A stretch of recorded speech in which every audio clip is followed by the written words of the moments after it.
Bonsoir à tous, bienvenue à ce flash d'information. Aujourd'hui, mercredi 20 novembre, s'est tenu un conseil des ministres au plateau à Abidjan. Les membres du gouvernement, sous la houlette du président Alassane Ouattara, se sont penchés sur plusieurs sujets, notamment la situation des entreprises publiques. Des mesures visant à rendre plus dynamiques les filières coton et cajou ont été arrêtées. Retenons également ce décret qui vient renforcer les attributions du fonds de garantie automobile en vue de l'adapter aux réalité de la recrudescence des accidents de circulation. Nous écoutons le porte-parole du gouvernement, le ministre Amadou Coulibaly.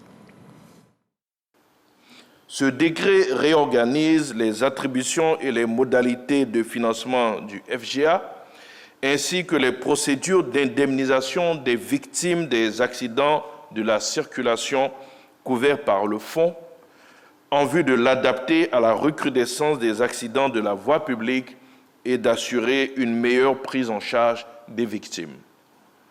Ainsi, ce décret étend notamment la couverture du fonds de garantie automobile à toutes les victimes des accidents de la circulation admises dans les urgences des hôpitaux publics et des centres de santé agréés, quels qu'en soient les auteurs, connus ou non, assurés ou pas.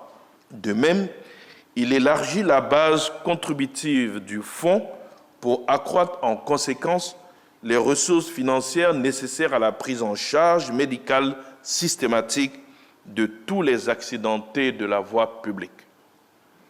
En outre, il établit un nouveau mode opératoire de prise en charge des victimes avec un nouveau barème d'indemnisation et un mécanisme de coordination de tous les organismes concernés pour renforcer leur collaboration et améliorer la prise en charge des victimes. La plus belle fille de Côte d'Ivoire, Marie-Emmanuelle Diamala, Miss 2024, et ses deux dauphines ont été reçues aujourd'hui par la première dame ivoirienne.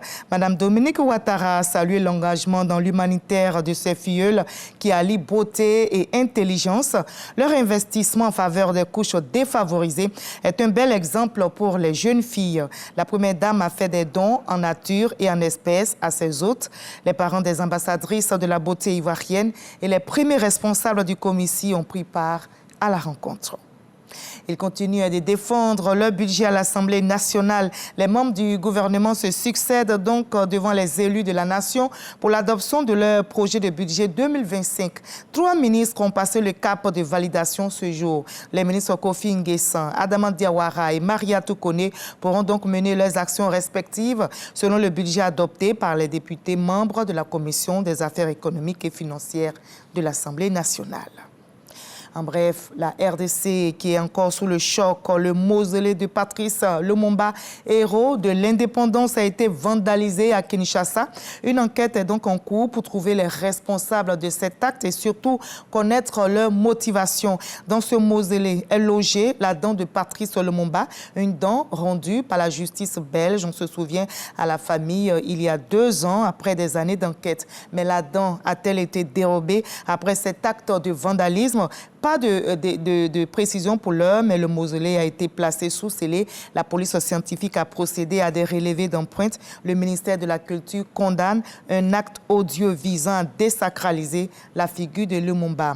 Et on va terminer par les éliminatoires de la CAN 2025. C'est donc terminé. On connaît depuis hier la liste des 24 pays qualifiés pour la compétition au Maroc. La Côte d'Ivoire, championne en titre, tentera de conquérir à nouveau Dame Coupe.